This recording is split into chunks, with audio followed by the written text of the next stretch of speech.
Okay, hey guys. So this is our Game of Thrones live show. We're going to be discussing the chapters that we read this week for the reread.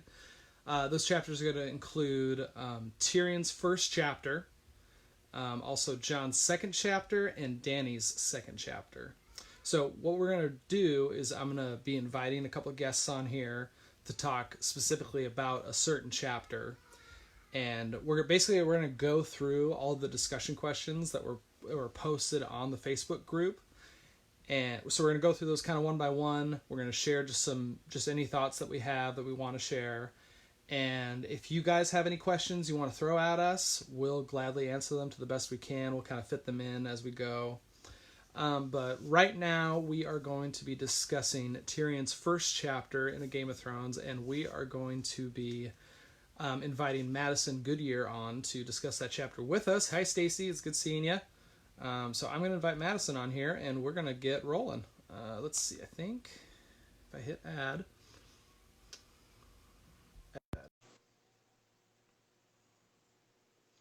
We're hoping everything goes smoothly. This is the first time we've done this. Hey, Madison. Hey, we're here. Sweet. Look at us. We're like doing stuff. This is nothing. This is nothing. You got it. Let's not pretend like we didn't practice this 50 times or anything. Yeah. Whatever. Easy. Easy, easy, easy. Okay, so Got my book. You got your book? I got my notebook. Oh, yeah. I can't do hardback. I'm a paperback girl. Hey, that's just fine, actually. My hardback's breaking, sadly. It's not that hard anymore. Structural integrity is compromised. Oh, I dropped you. Okay, we're back. Okay, let's see. Okay, so we're going to be talking about Tyrion's first chapter. I wanted to just give a quick summary of what happens in this chapter. And I'm probably just going to use basically use the summary I posted up on the group. Let me just find that real quick so I can just make sure I'm doing it correctly. Okay, so Tyrion's first chapter. Basically, so Tyrion's up all night, reading in the library. He finishes up for the day. He lets the Septon know that, hey, I'm finished with the books. Make sure you put them back right, or else we just don't want these rare and valuable books to be destroyed. Heads out to the training yard, meets up with Joffrey, who's being an absolute little shit, and chats with him, sort of disciplines him because he hasn't gone to sort of pay his respects to the Starks for Bran falling out of the tower. After that, he goes and he has breakfast with the siblings. He breaks the news that Bran is probably going to live, and sort of just has a nice little conversation with them. That's very interesting, actually, to read. Madison, I was curious, what did you think about this chapter, just in general? So I really enjoy this chapter. I read it several times, and each time I feel like I just found like other little nuggets that were pretty insightful. But what was most interesting to me was I just got a completely different vibe from Tyrion in the books than I did from the show. Yeah. And maybe it's just the way I'm interpreting it, but I feel like on the show, they just intentionally made him be so much, I don't know, more arrogant and unlikable in the beginning. And I think they do that on purpose so that they can build in a story arc, a character arc. They build in that ability to make someone redeemable. But and I don't think in the books it's necessary because, in my opinion, from the beginning, Tyrion is nothing but good and likable. So what I wrote down is just from this very first chapter. These are the things we know about Tyrion. He is a scholar. He's an intellect. He has a curious mind. We know that he's adventurous because he plans on, going further north to piss off the edge of the earth, or however he says it. We know that he's patient. It says that he was patient with the Septon. He has a good sense of humor because he was able to, take the ridicule from the Hound and just let it roll off his back and just say, hey, it is what it is. I might as well have a good sense of humor about it. I think he's brave because he stood up to Joffrey, even knowing that Joffrey could, rain hell down on him if he wanted to. I don't know. I thought it was interesting that you worded it like physical abuse or something, or even you said discipline just now. And to me, that's just not how I saw it. I just felt like Joffrey, he was probably the only person who was ever honest with Joffrey and kind of put him in place. And I feel like if Joffrey had lived and Tyrion had been allowed to be more involved in his life, then it could have had a different outcome because he needed someone to be honest with him and show him some harsh truth sometimes. We know that Tyrion was respectful of the Starks and what they were going through, even though he knew that going and paying your respects wouldn't change the outcome. It was just it was the right thing to do. He was also self-loathing. He said he hated his image in a mirror. What would it be like to have a twin? He was self-loathing, very attentive. He noticed things. That goes along though with being, smart and clever. And then the main thing I noticed is that he's super observant because he noticed the glance between Jaime and Cersei. And that said enough to him. He immediately caught on to what was going on. And he also had that thought about the wolves keeping Bran alive. He made that connection that there was some sort of, otherworldly, if you'd put it that way, connection between the Starks and their wolves. So anyway, I just thought it was interesting that in one chapter, you pick up that much on his character. And really, in the show, it's just completely different because he wakes up in the stockyards or something, after having a hangover. He wasn't up all night reading in the stories. He was up all night drinking and whoring. And then he was just much more arrogant in the show. Most definitely. Yeah, Go ahead. Actually, in the show, so that is a scene. He does wake up kind of next to the dogs, and he's totally hungover. And I think it's the Hound and Joffrey find him. Yeah. And then this slap scene happens. In his original introduction in the show is actually him, and he's with Roz in the whorehouse. And he's in the whorehouse. Yeah. Yeah, exactly. And let's see, they kind of play that game where she doesn't know that it's Tyrion Lannister, and yeah, she says oh yeah, I heard there's the handsome brother and there's the twisted evil imp one. Right. And what I did like about that in the show is when she mentions that he gets kind of I hate that name, and it kind of shows us just a little bit okay, a little bit of yeah, he doesn't. I'm not all hard and cool. He has triggers. Exactly. And actually, so to go off of that, you mentioned that one line in the book where it talks about him not wanting a twin of himself. Now, what I find kind of interesting is that Tyrion would hate to have a twin of himself, but his siblings who are twins, they love having a twin of themselves. Oh yeah. To be honest, I've read a couple different things. Basically, people talk about Cersei, when she's making love with Jaime, she's basically making love with herself, kind of a thing. Same with Jaime's and it's interesting that in the show how the other person she chooses to have sex with is her cousin, and I think it's just a further extension of her self-absorbedness. Jaime was an extension of herself, and Lancel was also just an extension of. If I can't make love to a mirror, then I'll just have sex with my likeness. Oh, so yeah. But it's important to show that these Lannisters, where they're coming from with their mindset of being self-absorbed. But to me, just Tyrion just seems really different. But you can go ahead with your questions because I will. If you don't stop me, I'll just keep talking. No, this is great. No, I love talking about this kind of stuff. So between the book and the show, what intro did you like? Did you like this sort of intellectual Tyrion that they have in the book? He's in the library, he's reading, or did you like the introduction of him being in the whorehouse, kind of being this lecher, this what do you think? So I started with the shows, and I never disliked the Tyrion that was introduced in the shows, but now knowing what I know of Tyrion in the shows, and then really taking it in through the books, I do prefer book Tyrion, but show Tyrion doesn't turn me off at all. I still am very intrigued by his character because even still you can still pick up on the kindness and the smarts and the cunning nature of him, and that's what's so interesting about his character is that he can be both kind and cunning.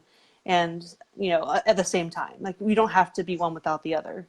No, I agree. I honestly, if I had to pick one, if you put a gun to my head, I'd say I probably do prefer the book version a little bit more.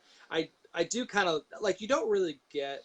I can't remember when it happens in the book that Tyrion first sleeps with a whore, or you kind of get this he's sort of this little, Oh, you I know. think the first time they really bring it up is when he says, Jamie's like, "Oh, little brother, are you going to leave us for the wall?" And he was like, "Oh Yes, no, the whores would cry out from here to there." So like they definitely make it known that he's that's true. That is a good raunchy, but point.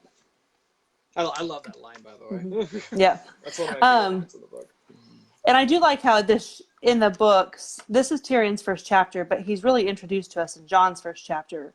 Mm-hmm. And again, I love that immediately they show that he's smart, he's observant, but he's also kind and can relate to people from having a hard life himself. He can relate to people, on a different level than Mm-hmm. they might be seen otherwise. Okay, now here, help me try and remember something. So in the show, we get that scene between Jon and Tyrion, and we also get the scene. I guess no, hold on. I think I just figured it out. I just think it's interesting how in the show it went from this raunchy little dwarf, and then Yeah. boom, he pops up and he's like, "Hey, guess what? I got some great quotes I could just slam down on you, Jon, and give you some wisdom." And in the book, it's kind of like, "Hey, here's this wise dwarf, and guess what? He's still wise, and oh, he's just got a little bit of a raunchiness to him." Yeah, You know it's what I kind of mean? a different. They just Yeah. they just prioritize his traits in different ways. But I mean, it's TV and Right. sex sells, and Pretty they had, much. Pretty much. yeah. Okay, so we did get some of your thoughts about Tyrion disciplining Joffrey. Hmm. You're kind of fine with that. You say yes, I he's am. actually Again, I mean, it's a different time, like a made up time, but right. but I think that Joffrey needed someone that was honest with him and strict with him and just wouldn't put up with this bullshit. And Tyrion was maybe the only person who treated them that way. So I feel Mm-hmm. like it was necessary because what did Joffrey do? He turned around and did the right thing.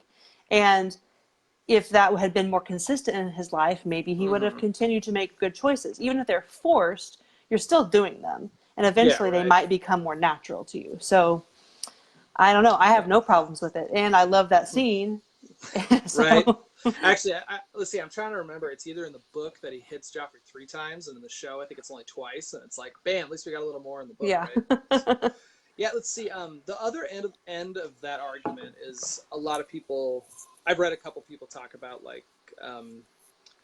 Actually, so as you read later on the books, we find out that Robert actually did physically abuse Joffrey, not in like an intense way, but there's one scene they talk about where he basically hit Joffrey hard enough that Stannis thought he died, which is really That's pretty intense. hard. Yeah, it's pretty intense. And So that's different than being like, a little like like hey, lashes bro. or something, because that was like a common punishment in like medieval times for Mm-hmm. like an older child, especially, would be to receive, lashes or something like that. But hitting someone so hard that you think they might die is Right. a whole different ballpark. Because also I think we can agree that Cersei, I think, spoiled the snot out of him. Right. Because I think it was probably you who brought up the whole talking about how Rob is sort of treated younger. Or, Yes. yeah. I think you're the one who brought it up. Sheltered was my Yeah, more sheltered. thought. You got Joffrey who's like, oh yeah, I've trained with live steel before, and oh I get to Yeah. go on the hunt with my father, and Rob's kind of like, oh well, I want to do that too. Yeah. And so I think that's evidence that Cersei's totally spoiled him, and he gets Hmm. whatever he wants. Right. And yeah, I'm kind of leaning. I do lean more towards that Tyrion, physically disciplining Joffrey and being like, bro, you got to get your shit together. Yeah. I'm totally fine It's with more like that. a wake up. Like, what are you thinking, Right? man? Yeah. Exactly. Well, especially when it comes to the conversation the Hound and Joffrey were having. I mean, it really shows how I don't know, just terrible Joffrey is. He's basically like, oh god, Bran's making so much noise because he's I know. I dying. love your You point you know? made for that, because that sounds exactly like something Robert would say. So he was definitely mimicking his father in Right. that like, oh, the sound of women screaming, I just can't handle it. It's just so obnoxious. Like that's his biggest concern is how irritating it is for him. And Right. oh, That's like the most selfish thing ever. Oh my gosh. yeah. Okay, let's see. What was my other one? Okay, so I want to. Okay. I want to ask you. I want to propose like a little scenario for you here. Okay. Okay, so let me see if I can find it real quick. Let's see. Okay, so when Tyrion shows up talk with the Hound and with Joffrey. The Hound sort of does this little like thing. Like he basically says, let's see. Oh, he goes, "A voice from nowhere," Sandor said. He peered through his helm, looking this way and that. "Spirits of the air." So he's like pretending that he can't see Tyrion. Yeah. And I remember reading that and being like, "Whoa!" Like I literally can't imagine the Hound doing that. You know? I know. Like it's such a weird sort of feel for me. And so I read your question and I thought about it for a while. And the thing is, I don't really have a great answer because it's still like you. It doesn't make sense to me, especially because in the book it says that the prince laughed as he always laughed when his bodyguard did this murmur's farce. Tyrion was used to it by now. So it was something that happened all the time, enough so that it was a favorite little trick he did for Joffrey, and Tyrion was just used to it. So not just going off of show Hound, but even as we go in further in the books, like it just doesn't make a lot of sense for his character because like he just doesn't give an F. Like he doesn't give a crap about what Joffrey thinks. He doesn't give a crap really about what, you know, the other, like the knights think. Like at first I thought, well, maybe he's trying to show off because he wants to be a knight. But then I remembered, I'm like, the Hound hates knights. He doesn't want to be a knight. He refused to be knighted. Okay, so it's not that. And I just don't feel like he ever cared what Joffrey really thought of him. So maybe he literally just enjoyed it. Like maybe he just enjoyed continuing to make Tyrion feel small. Maybe he enjoyed just helping further Joffrey's terribleness. Like maybe that was just kind of fun for him. Like, oh, let's take this little shit kid and just make him shittier. Right. Like, I mean, I honestly don't have a great response to that because I thought about it and I even like went back and read stuff from other chapters and books and I don't know because it was just mean, you know? Right. No, honestly, I think I think at least in my mind, the way I think about it is I think you're very close. So let's take Joffrey completely out of the situation. So it's just the Hound and it's just Tyrion. Now, imagine if the Hound said that same line to like Tywin. Do you think the Hound could get away with that? No. Yeah, no, not at all. He totally couldn't get away with saying something. No, I was like, don't do that. Yeah, right? I was scared just thinking of what would happen to him. Exactly. So I think what it is, it's really just the Hound. Basically, he's got Tyrion's in this weird middle ground. He's got this royal name of Lannister that commands respect. He's part of one of the most powerful houses in all of Westeros. But he's a dwarf. Right. He sort of has this lower status just because of who he is. And I think that's why the Hound got away with it. Now, if we fast forward a little bit to the end of this conversation, Tyrion disciplines Joffrey. Joffrey ends up going to pay his respects. And then the Hound says something along the lines of like, hey, you know, the prince is going to remember that you did that. Right. And Tyrion responds with, you know what, you probably will. See to it that he does. Yeah. He says, be a good dog and remind him. Now imagine this. Let's take Tyrion out of the situation. Let's put in, I don't know, some peasant in his place. If a peasant said that to the Hound. Or even like another knight or something. Yeah. He would have been like, let's go. Yeah, right? He'd be like, bro, dude. Yeah. Like, I'm going to cut your head off now. Yeah. So I think it's almost like they had like a mutual like you rag on me, I rag on you, and we hate each other, but we're kind of friends for it. Kind of like they were both physically deformed. They were both rejects by their family. They were both completely, you know, from, you know, well-respected, highborn families, but they were both the, you know, bastards, brokens, cripple things. They were that of their family. And so maybe it was a mutual respect, and that was just the way that Twisted people showed it. I don't know. Right. No. I think that's a pretty good answer. I think they're both almost, they're not really on the same level because Lannister is still right house, but I think they can kind of, you know, get at each other and not have any consequences because of it. Right. Okay, cool. Let's see. Did you have any other thoughts about this chapter? Just in general. Okay, so let me look at my notes really quick. Oh, I love the line, death is so terribly final, while life is so full of possibilities. I love that line. Like, that's just a really good line. So I was literally just looking at my note on that. So what I find interesting is that line is literally the opposite of what Albus Dumbledore says in Harry Potter. Yes. He says like he's like, death is the next great adventure. Right. Right. And Right. I just remember the first time I read that, I thought, wow, that's completely the opposite of how Dumbledore thinks versus what Tyrion Right. thinks.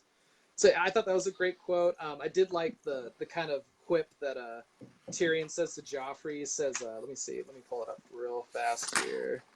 Oh yeah. Tyrion hopped off the last step onto the yard. I beg to differ, nephew, he said. The Starks can count past 6, unlike some princes I might name.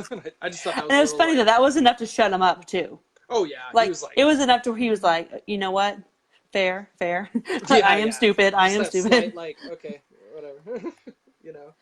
Okay, so the only thing else I have really written down, which I did highlight and write down about the wolf, his observations about the wolf. I thought that was interesting, how he would say, I would swear that the wolf was keeping the boy alive. And then he went on to explain why he thought that, how when they silenced the wolf, he would digress. And when they would let the wolf howl and keep the window open, then he would stabilize. And so I was just wondering what you thought. Do you think that there was literally a magical connection between Bran and Summer, or do you think it was more that his subconsciousness was just comforted by knowing his wolf was nearby? Like, what is your interpretation of that? So I'm of the belief that magical connection between the wolves and the Stark children were there from the very beginning. Right. Let's see, if I'm remembering correctly, Bran is holding Summer back when they first found him, and Theon basically mentions like, oh, we need to kill them, like they're not going to survive, so let's kill them. And Bran shudders and Summer shudders all at the same time. Right. So I think there was that magical connection that, and Summer was basically like trying to like help him, trying to send life him, force, life energy. force, Yeah, send him the energy. No, I like that. Trying to keep him up. I think there's definitely more to it, because Right. what are the chances? What are the chances that these wolves lined up so perfect with the Stark children? You know what I mean? Like, yes, they all get one, all the same gender, things like that. Let's see. So I did mention this in the group in a comment, but I do want to bring it up here. I do love the line. So it's at the very end when Jaime and Tyrion are talking. I wonder if we're about to talk about the same thing. Yeah, probably. I mean, well, I think this really leans towards Tyrion's observation of Jaime at one point, where Jaime's basically, he doesn't really care about anything right now. Right. He's very aloof about things. It says he laughed at it or never took anything seriously or something like that. Yeah, right. And so in the end of this chapter, he's basically saying, let's see, let me think, where is it? Okay. Even if the boy does live, he will be a cripple, worse than a cripple, a grotesque, give me a good clean death. So to me, there's two sides of that.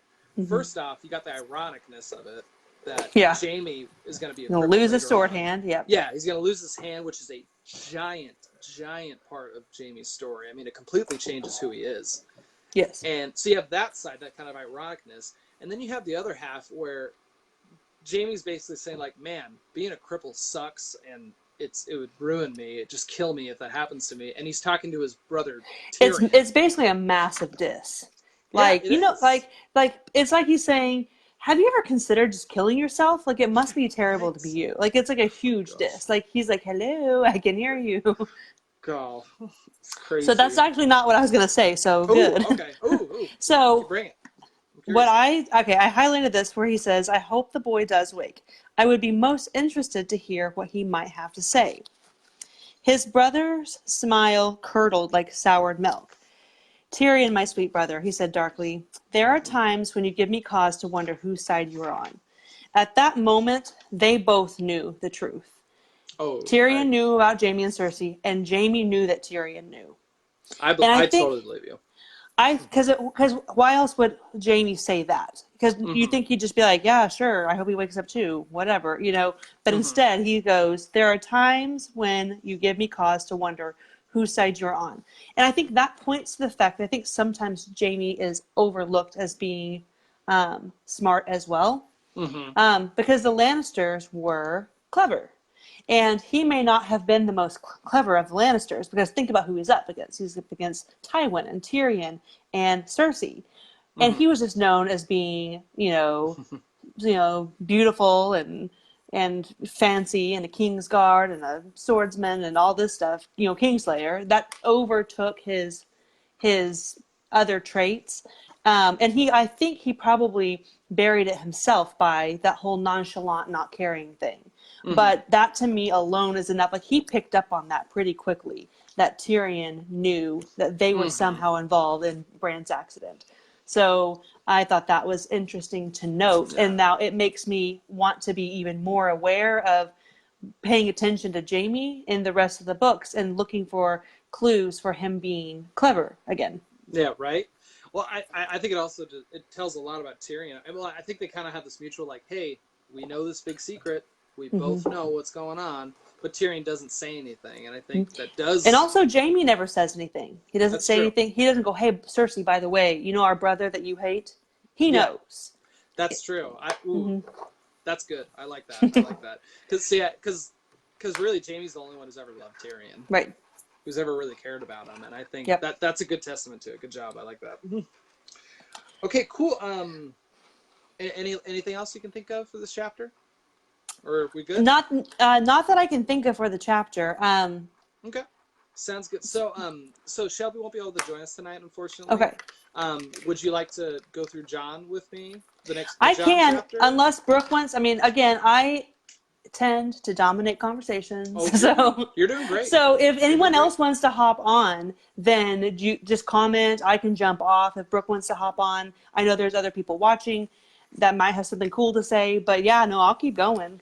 Okay, so here, how about we do this? Why don't you go through Jon with me right now, unless Brooke has something she wants to say. Then you'll hop off for Dany's chapter. We'll bring Brooke on. We'll get her thoughts. And then if you want to come back on to do Dany with me again, to share some extra thoughts, we'll do that, okay? All right. Okay. Cool. I didn't write as much down for Jon because, it's not wasn't my point of view. That was a Stein, but I definitely am still ready to talk about it because it was a pretty insightful chapter, I think. It's definitely interesting. Here, let me pull up a summary of it real quick, and I'll just go through it real quick. Okay, so this chapter, so we're going to start the discussion for Jon II. So in this chapter, Jon's heading off to go to the Night's Watch, and he's basically saying his goodbyes. I'm assuming that a lot of these goodbyes do happen off screen. I doubt that Jon was like, yeah, whatever, Sansa and Ned, whatever. But we do get 3 goodbyes that are pretty pivotal throughout the whole book, in my opinion. First, we get a meeting with Catelyn and Bran. So Jon's super terrified. He's scared to basically go in to go see Bran because Catelyn hasn't left his side the whole time that he's been, in bed and, unconscious. Sorry. But he goes in, says goodbye to Bran. Catelyn says some pretty terrible things to him, and then he leaves. He then goes down, meets Robb. They kind of have this nice kind of respectful, like, hey, bro, we're cool. I'm heading off now. Peace out. Whatever. and then he stops by the blacksmith, picks up a gift that he has for Arya. He goes to say goodbye to Arya. He gives her needle, her sword that she's going to hold on to for the rest of the series, and they have this really warm goodbye. And actually, just on that note, the very last line in this chapter is it's one of those, like, you read it and you're like, dang, that was really good. Yeah. Basically, it says the memory of Arya's laughter warmed him on the long ride north. And I don't know, like, I read that and I just get all the fuzzies inside me. I'm like, I do too. This is good. This is great. Okay, cool. So what did you think about this chapter? Did you like it? Was it like bleh? No, I love it. And this is, again, you get this a lot, especially in these first several chapters, but throughout the first book in general, where there are certain chapters that are just almost word for word in the show as well.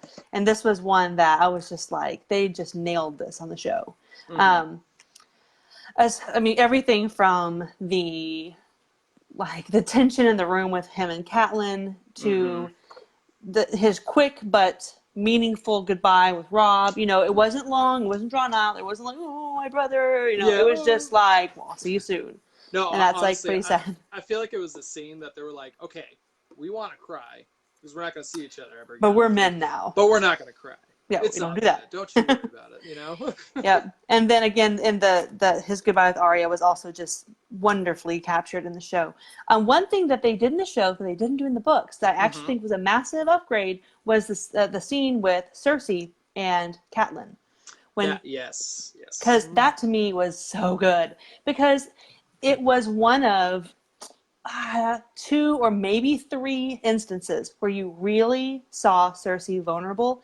She was doing it for a reason. She went in there for her own good. But I do believe there was a moment when she was truly vulnerable with Catelyn. I agree. She was going in there to check it out for herself. Oh, yeah. And so that she could cover her own tracks and see them for herself and make it look like she was empathetic. Like, don't worry, she was there for her own good. But I do believe that she was genuinely vulnerable as well. And I thought that scene was so good in the show. So that was one, you know, if you're keeping an invisible scoreboard of like, ding, one for the show, one for the book, I feel like that's one for the show for sure. I wish that had been in the books. But so let me ask you this. So there's been a ton. I've read countless theories just based on that one scene that get kind of annoying to read. But so do you think she was lying at all to Catelyn? Do you think she made up the story about her? No, I don't think so either. No, personally. And of course, there's the theories that it was baby Gendry and all that. You know, I don't get into all that necessarily.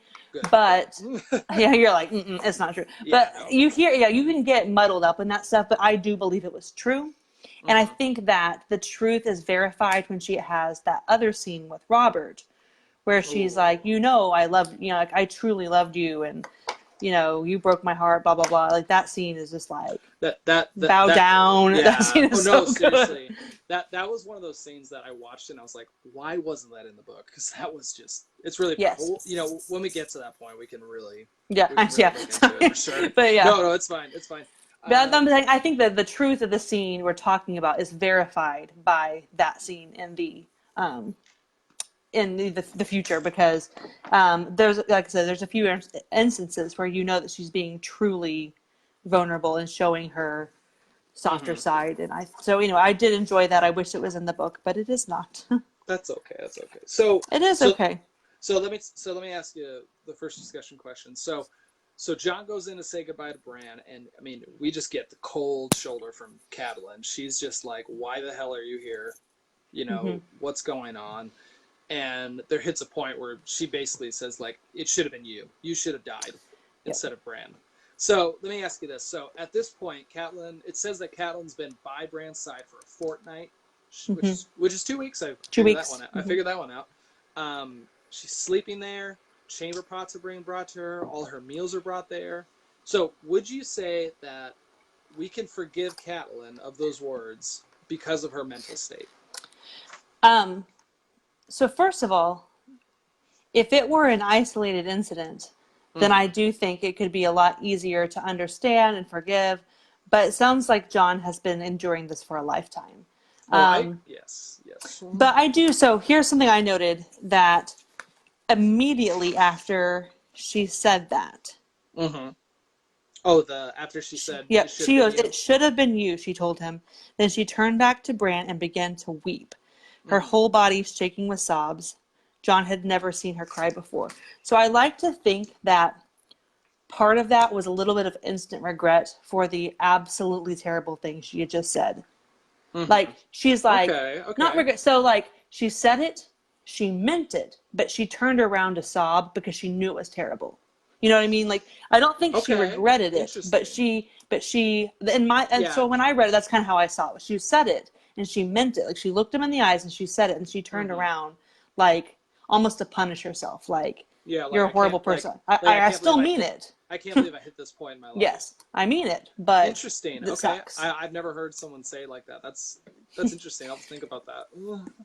Yeah, I mean, again, I thought, I wonder if that was a little bit of instant, like, shame almost. Yeah, right. I get you. I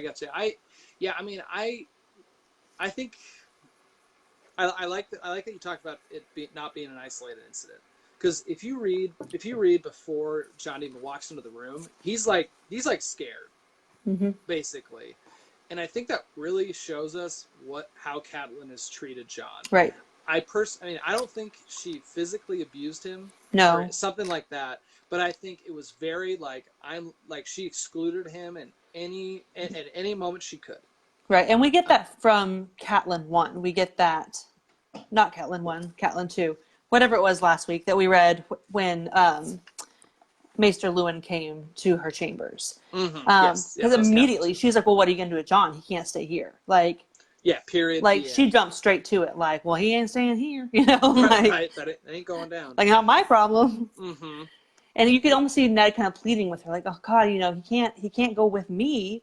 And she's like, well, he's not my kid. Like, he is not staying here. Like, she could give two shits about what happened to him. And so, like, that to me was kind of setting up this. Now, what I find interesting, so let me think. I can think of two moments where I'm assuming Catelyn and Ned sort of had to have this conversation where they basically had to figure out what to do with Jon. So you got the moment where, what do we do with Jon? Do we send him to the Night's Watch? Does he stay here at Winterfell? Whatever, what do we do? And then there's the previous Jon chapter where he was excluded from sitting up at the high table. Now, when it comes to what to do with Jon, I feel like Ned is like, okay, hold on. Like, I'm not just going to let him out in the cold. I'm not just going to send him. We got to figure this out. Right. But I do feel like when it came to like, hey, Jon's not going to sit at the high table, I wonder if Ned was just like, okay, fine. Like, right, and that's understandable to me. I think it might have been weird for a bastard to sit with the king. Like, which is kind of ironic considering Joffrey and all them are bastards. Right. Right. Exactly. But I'm saying, to me, that never bothered me quite as much as some of the others, because I feel like that was just how it was in the times. Like you said, a bastard wouldn't go to court. A bastard wouldn't sit at a feast with the king either. So that to me wasn't like a slight against him necessarily. It was just the appropriate thing to do. Now, did he have to sit in the back with the servants? Like, I don't know. Like, there probably could have been like a table in the middle he could have sat at. Yeah, right. But he didn't seem to mind. Like, it sounded like he was just getting drunk and playing with his dog anyway. So, I mean, it sounds more fun than sitting next to Joffrey. Which is kind of the attitude he had. He was just like, whatever, I can drink all I want. You can take full advantage of it. Right. So, me personally, in terms of back to the question of like, can we forgive Catelyn based on her mental state? I don't know. I'm kind of along with you. Like, it wasn't an isolated incident. Yeah. And I think, I don't know, like, I've talked to a lot of people about things like this, and they say, like, usually, like, when you're tired and when you're hit down to your bare bones, you really show who you actually are. Right. You know what I mean? Yeah. And I think that's basically what's happening here. I think so too. And it probably it gives you such a strong sense of who she is from the very beginning that I personally was never able to like Catelyn, show or book Catelyn, which a lot of people are like, I don't like show Catelyn, but I like book Catelyn. Right. I never did, like I personally, other than being, fierce and loyal and, she had some admirable qualities, but for the most part, like, yeah. I don't know. I know. It's like, I don't know, there's a lot of debate on some of her choices. Like, if it was a right or a wrong thing, I think this is definitely wrong. I don't know. I just like I can understand why. But that doesn't make it right. I think partially the reason she's so terrible towards Jon is, let's see, how do I word this? I guess she's worried about like who's going to take over Winterfell after Ned's dead. Right. Because if you look back, if only she had known that Jon doesn't want it. Right, exactly. I don't want it. So let's see. I don't want to dive too deep into this because I feel like I don't actually know a lot about it. But I think she is just worried about the line of succession. Like, there have been bastards in the history of Westeros that have rebelled, have tried to take over Westeros. There's a famous one called the Blackfire Rebellion, which was, related to the Targaryens and everything. Maybe she's thinking that. So it's like, okay, I can kind of understand why you're being a little harsh towards him and making sure that he doesn't feel like he has any claim to Winterfell at all. Right. But still, you're kind of being a dick.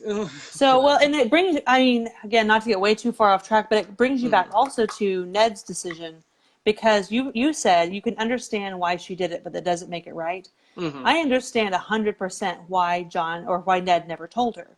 But at Oh some yeah. point, you have to wonder, was that the right choice? Because he was looking out for the welfare of Jon, and it seems like he endured a lot of abuse from her. You know, again, not physical or whatever, but like it was really unfair for him to have to live his life like that.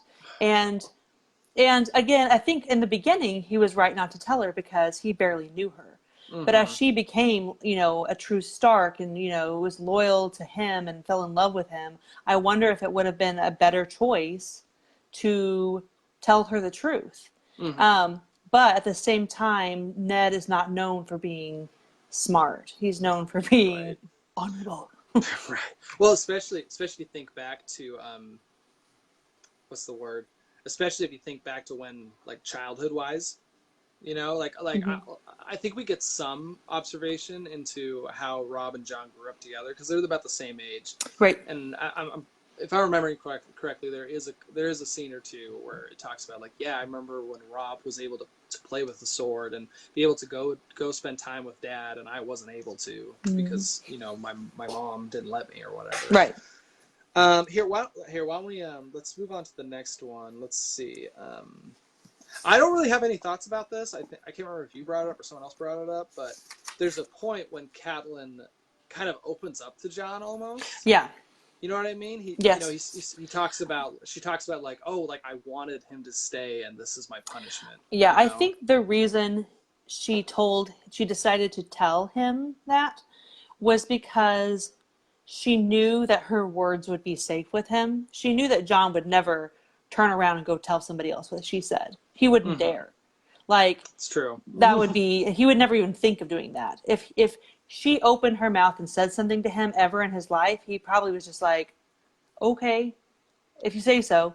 So I think it was a chance for her to get it off her chest and say it with knowing that it wouldn't be repeated or misconstrued by somebody. I think she needed to tell somebody, and she knew that he was about to leave. She knew that he wouldn't disrespect her by, telling her secrets. So, Mm-hmm. yeah, I think she needed to get it off of her chest, basically. Right. Yeah. I need to say this, and Hmm. you're a safe person. I can tell Yeah. this to. Okay. I like that. That satisfies me. Okay. So let's see. Okay, here's a good question I thought of a little bit ago, or just the other day. Okay, so the order that we see these visits is we see Catelyn, then Rob, and then Arya. Now, how do you think the tone of the chapter would have changed if it was flipped? That he went and saw Arya first, he then saw Rob like normal, but then he ended on the meeting with Catelyn.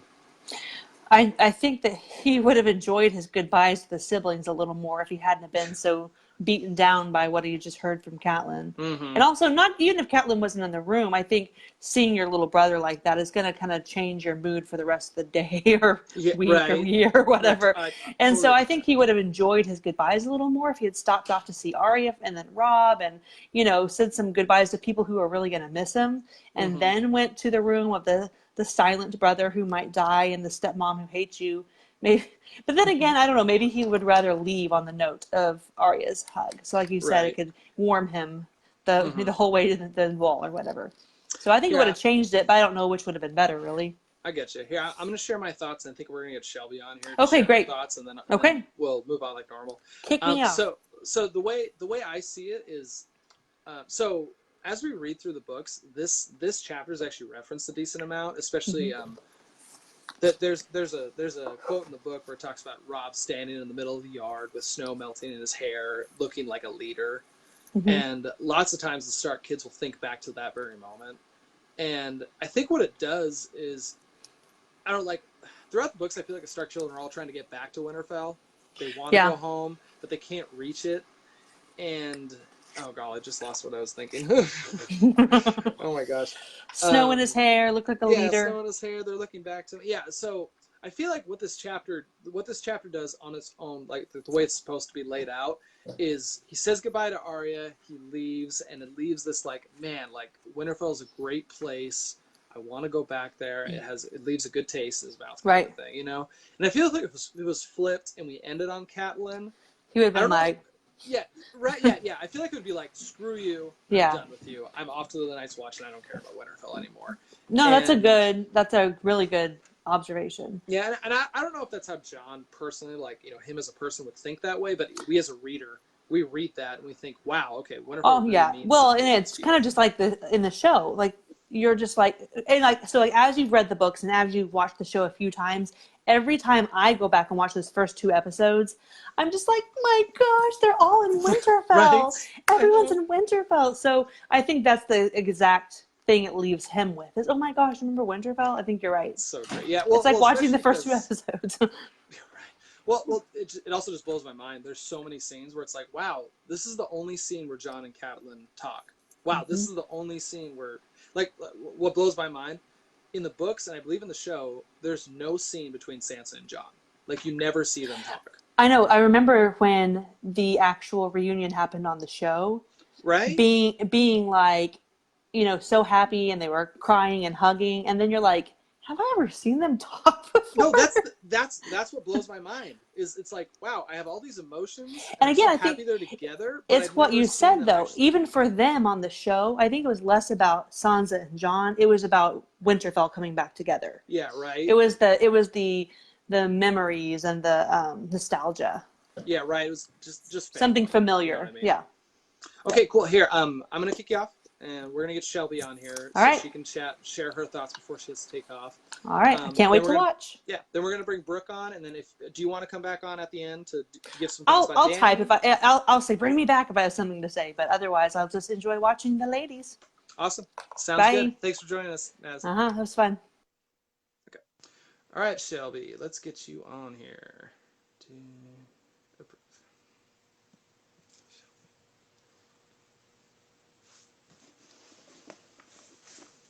Okay, let me see. Did I have anything?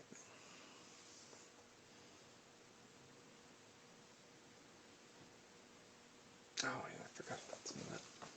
Okay, we're waiting on Shelby to come in. I have a couple of other thoughts about Jon's chapter that I can share. Let's see. There we go. Shelby. Hey. I'm so glad you're able to join us. Yeah, me too. I can't stay long, but That's fine. Yeah, here. What do you think about Jon and Catelyn this whole chapter? in regards to Catelyn, like, she has every right to be upset about Jon. Mm-hmm. You know what I mean? Like, any woman would have that jealousy, you know. I don't know if they would for that long, but it's Catelyn. Right. Anyways, what I feel like is she should have apologized. Like, I feel like any person, like, in their right mind would take that last moment, like, with their stepson, you know, to apologize for how nasty they were, like, to them their whole life.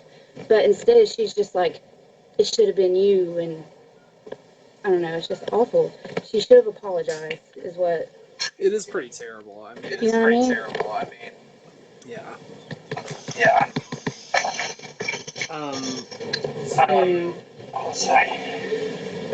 It's hard though. That's a hard one to do. Mm-hmm. For Catelyn. Let's see. That's really just what I wanted to say. Okay, that's great. I mean, Yeah. I think it is pretty intense to think that Catelyn held on to that hatred this whole time. Right. Yeah. And what's also interesting is if we go back to Catelyn 2, she's not mad that Ned had a bastard. And she says, like, look, I totally expected it. That's fine. But him bringing him back. I wonder if she felt like, oh, he's like shoved it in my face, kind of a thing. Right. You know? Yeah. You know? Yeah. And I'm sure there's a lot deeper. thoughts on that, but was there anything else you wanted to talk about? I don't know how much time you got. What is it?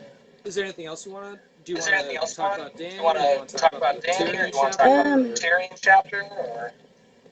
I don't really have time to. Okay. I just wanted to get that out because it's, yeah. Okay. And I can hardly hear in here. So, yeah. Okay, sounds good then. Well, join us in the chat if you want to share anything else. Alrighty, man. Okay. We'll see you around, Shelby. Bye, guys. We'll see you around, Shelby.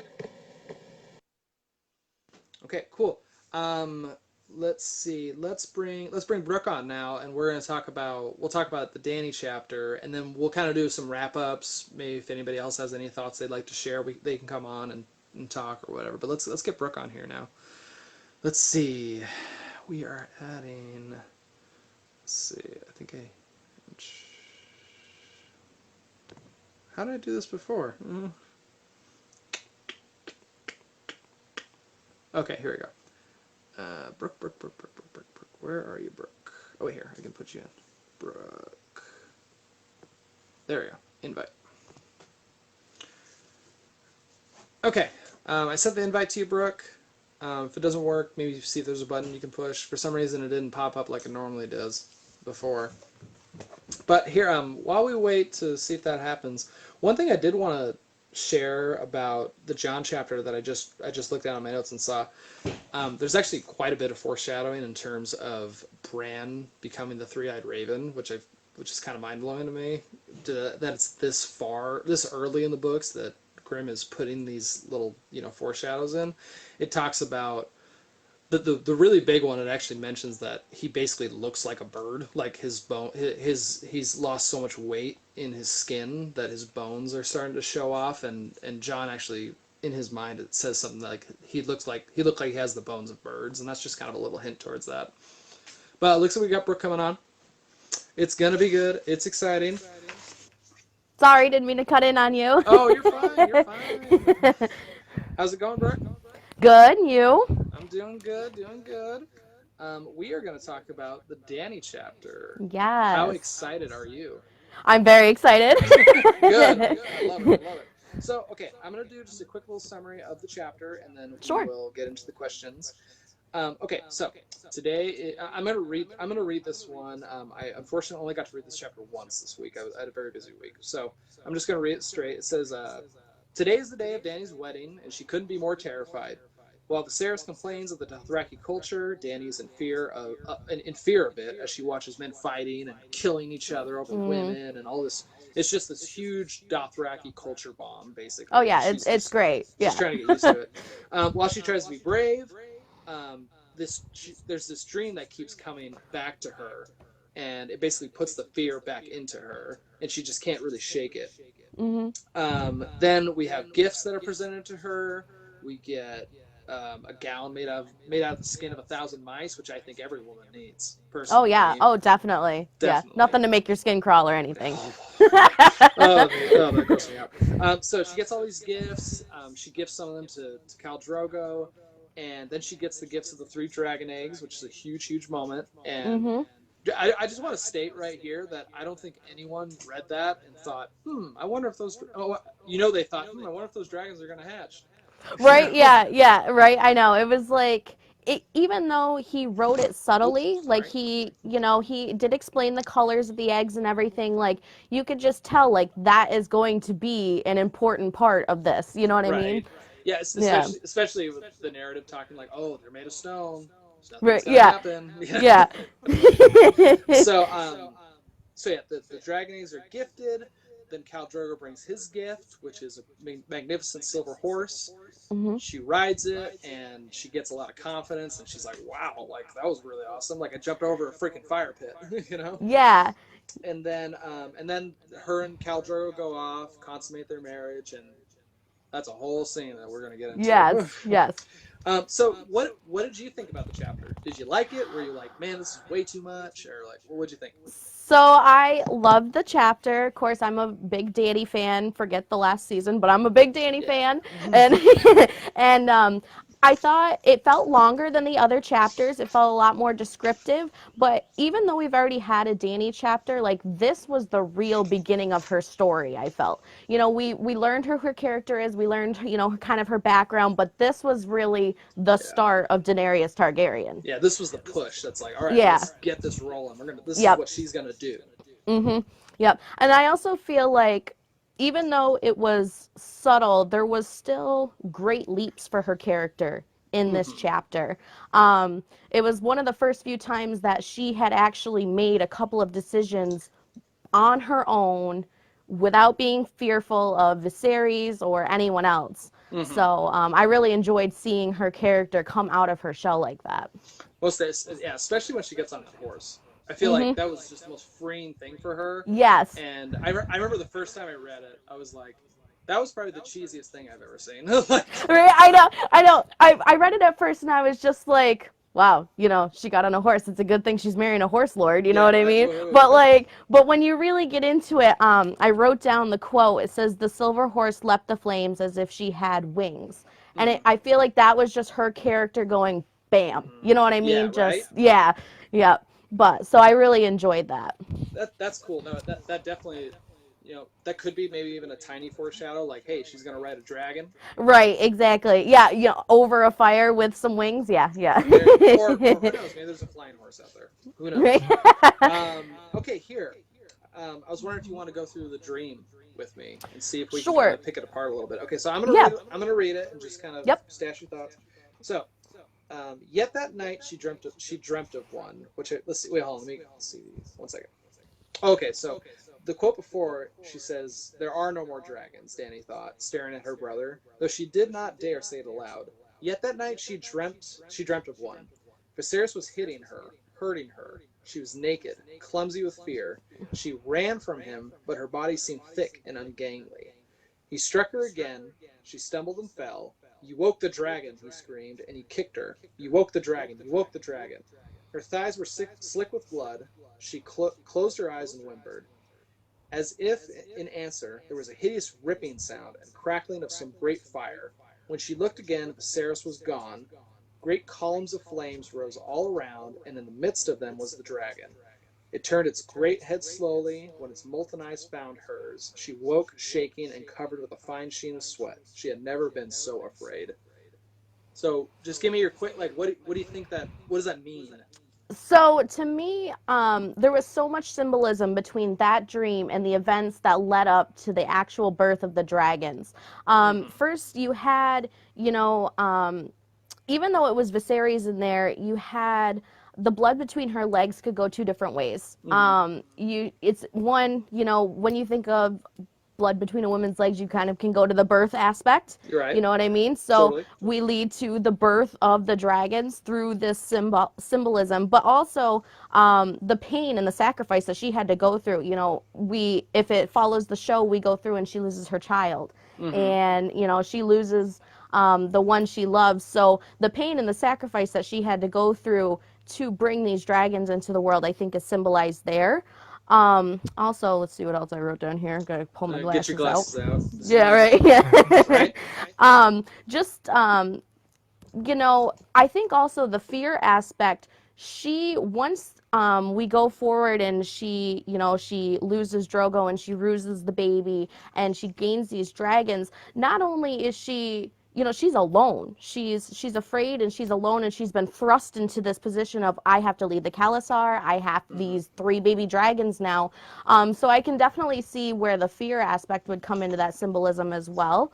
And then just the literal phrase of, "You woke the dragon," that is going to lead to, she brought these dragons back into the world after thousands of years of not being there. So I really just thought that the symbolism between that dream and the events that lead up to that are just so cohesive. Right, exactly. Yeah, so let's see, there's a couple spots in here that I wanted to mention. I do like, it says that she ran from him, but her body seemed thick and ungainly. I feel like that's kind of talking about how Viserys has always controlled her. She's not in control of herself. She's struggling to become who she wants to become. Then, what I find really cool about this is it's talking about Viserys is beating her, and then he's gone, and then the dragon shows up, and then at the very end it says she was so afraid. And so I think a lot of people, when they first read that, they think like, oh, Viserys turned into the dragon. It's his abuse is becoming so strong and so controlling over her that this dragon literally shows up to stop her. Yeah. But I think you're right. This is basically a dream of her future. When it says Viserys is gone, it just means he's dead. And he's gone. Yes. He's out of the picture. It talks about, let's see, I do think the blood between her legs is her miscarriage. the great columns of flame rose all around her, and in the midst was the dragon. I think that's Khal Drogo's funeral pyre. The funeral pyre. Yeah, Yep. yeah, Mm-hmm. yeah. The fire's Definitely. going up, the dragons literally appear. I think Yep. it's really interesting how you have this dream and you're like, oh, there's probably all this symbolism, and this means that, XX, and it's like, no, this is literally just, this is what's happening. Viserys is gone, he's dead. And there's a fire. and right. And had I not watched the shows beforehand, you might not have picked up on that. You know what I mean? Oh, yeah. Just because Viserys is in it to begin with, and she's so terrified of Viserys, and he's so abusive to her, you may not have picked up on that until you get farther in the book or you watch the show. But there's definitely connections there. Mm-hmm. I agree. Let's see. Do you have any other thoughts about before we get to the last scene? I don't have a ton of thoughts that I wanted to share. I was just wondering if anything else you wanted to share? I'm just trying to look through my notes here. I definitely think some people have that talk about that power of 3 that seems to keep coming up in the books, and it definitely starts in this chapter. She's given 3 handmaidens. She's given 3 dragon eggs. Mm-hmm. A Dothraki affair without at least 3 deaths is a dull affair. Fair. You know what I mean? So she also gets 3 weapons that she ends up gifting it. She does, yeah. Mm-hmm. So it definitely starts to pull in all of these different aspects, which is what makes this so fun. You know what I mean? There's just all these little pieces in here that as you read, you start going, oh, look at that. You know what I mean? Yeah, So I think I'm getting it. There's all these trees, right? What was it?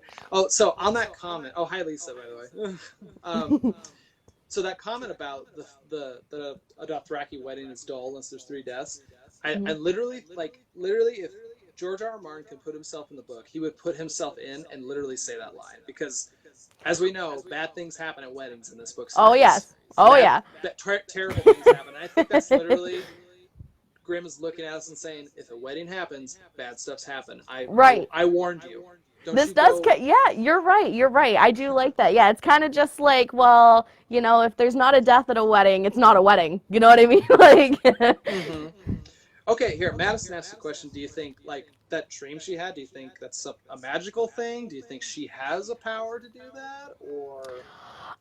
It's definitely possible. I mean, we have the wargs in the show, and we have the connection between the Starks and the direwolves, and I mean, dragons are the Targaryens' version of a direwolf. So perhaps there is some sort of connection there, and maybe that was the dragons somehow being like, hey, we're here, you know, you're gonna meet us soon, like this is happening. Mm-hmm. You know what I mean? This is fate.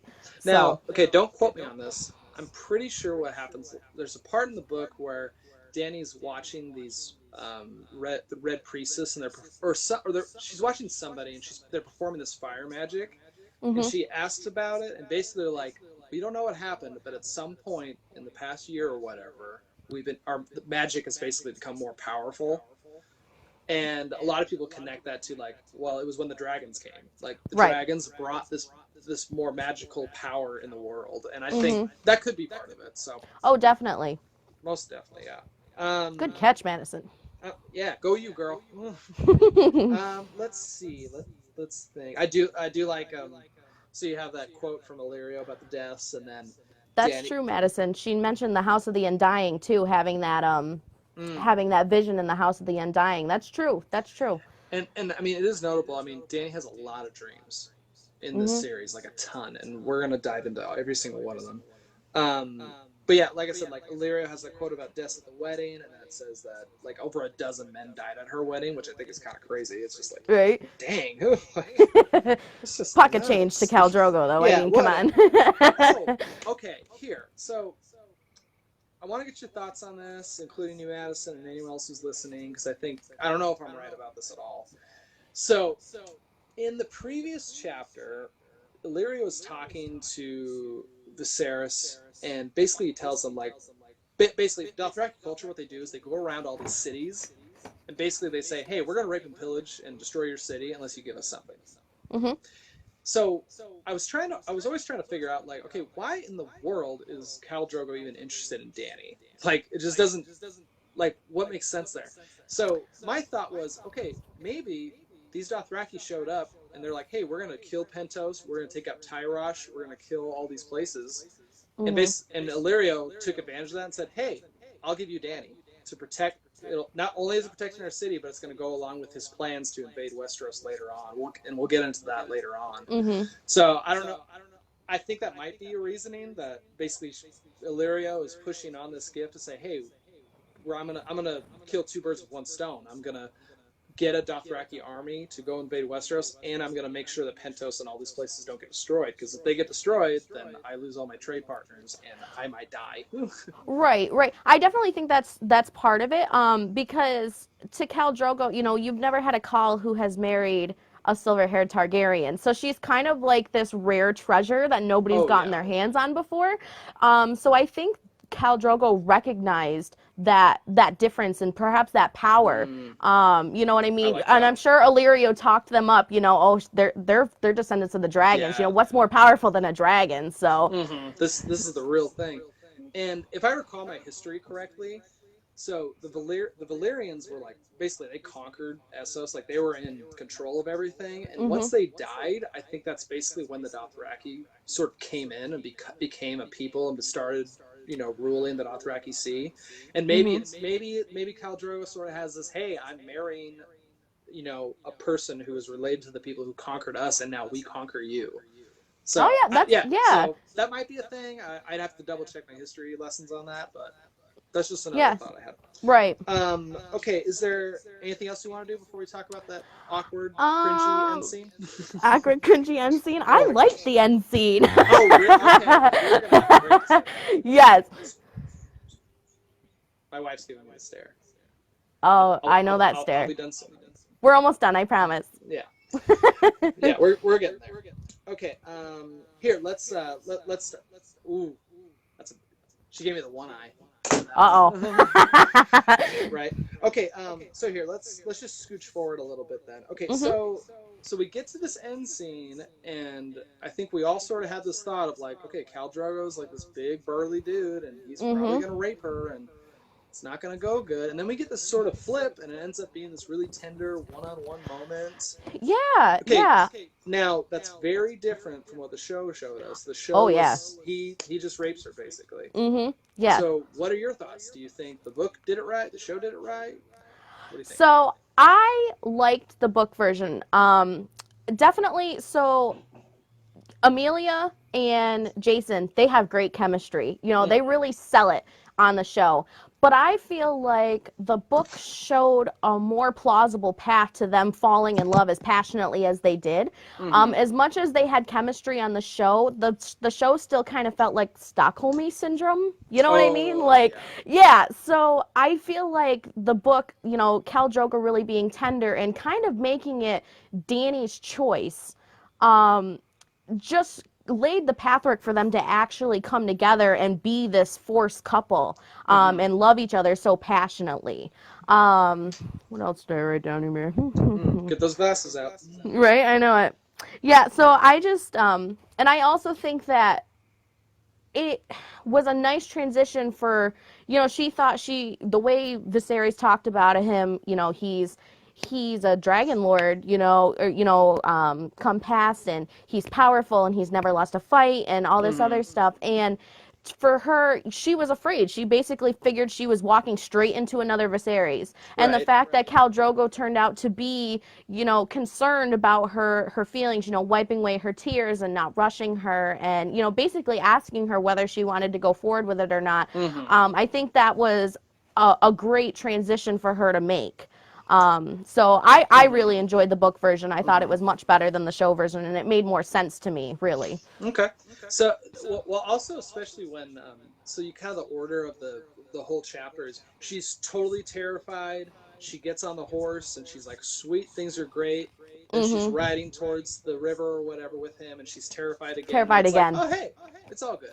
Yeah, like, this isn't so bad. Let me ask you this. Okay, so I hope I don't hit any buttons here or whatever, but so let's say if you walked up to someone who's never saw Game of Thrones and you said, yeah, there's this scene where this 13-year-old girl and this guy in his late 20s have sex, what do you think their thoughts are? They're gonna be like, what the fuck are you like? Oh yeah, definitely. Like, you watch the show because, like, Okay, so let me ask you this. So why is it that we can read this chapter know that Dany is like 13, and we're like, okay, things are fine.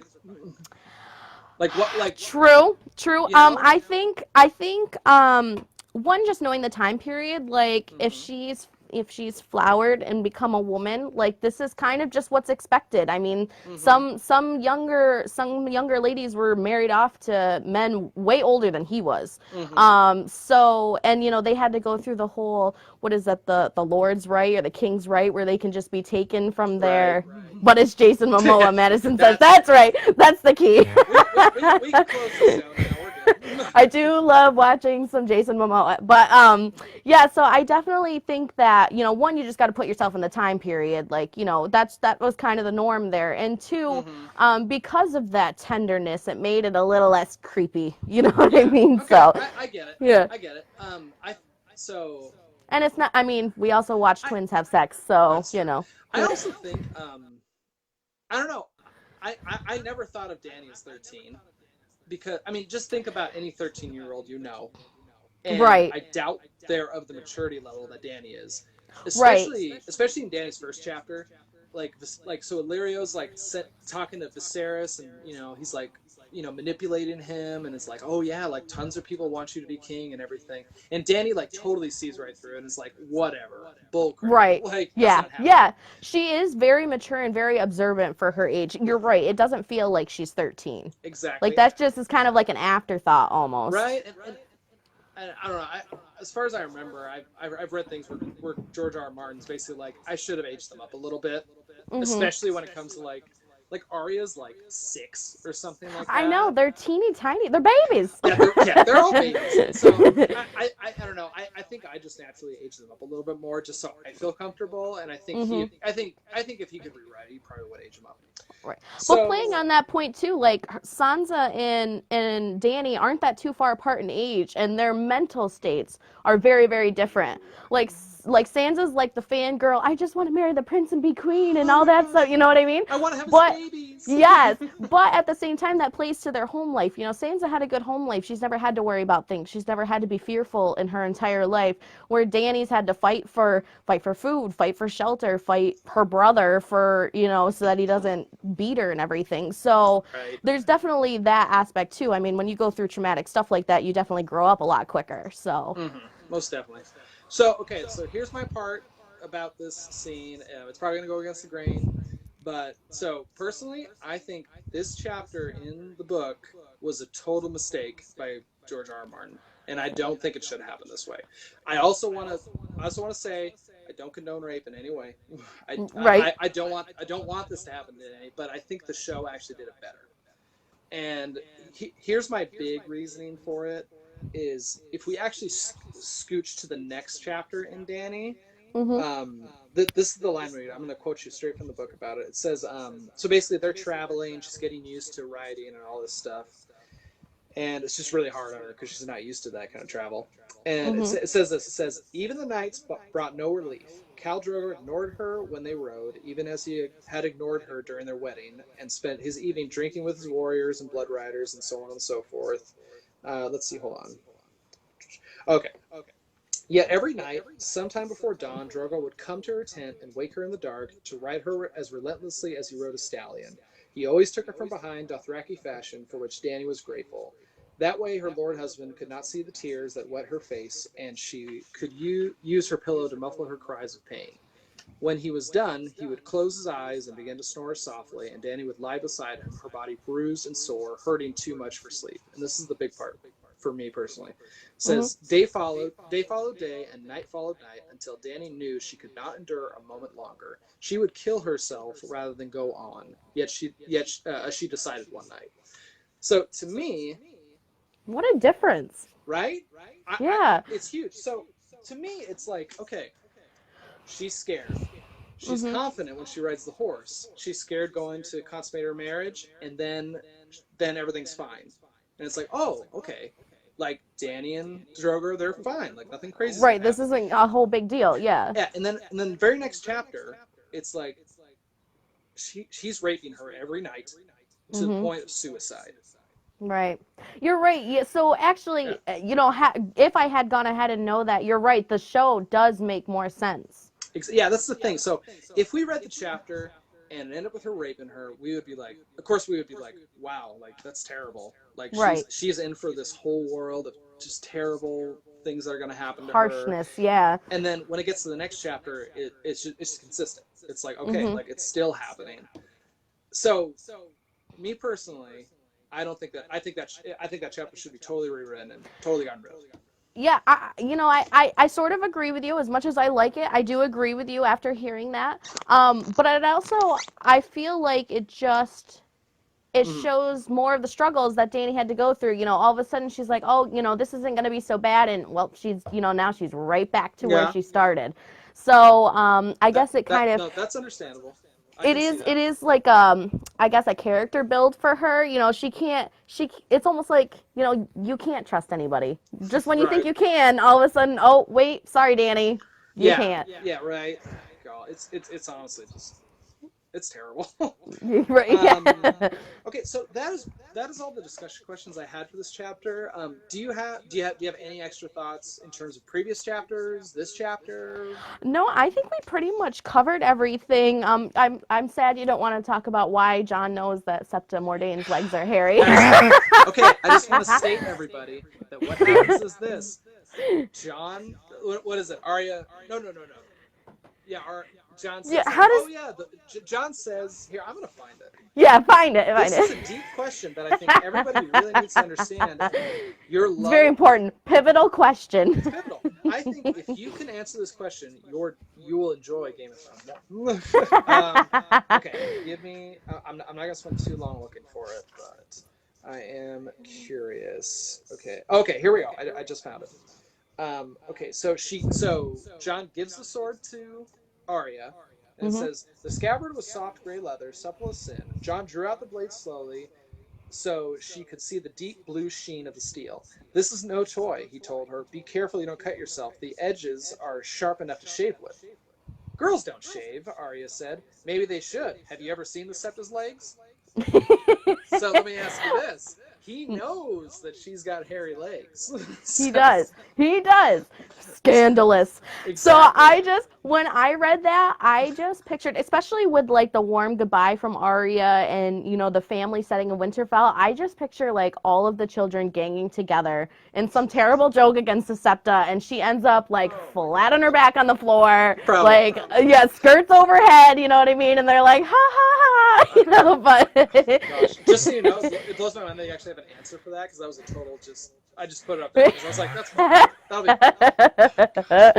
fine. But all right, well, Harrison, thank you. This was great. No, this went really, really well, and I'm excited for next week. Me too. Yeah. Thanks for coming on, Brooke. Yeah. Yeah.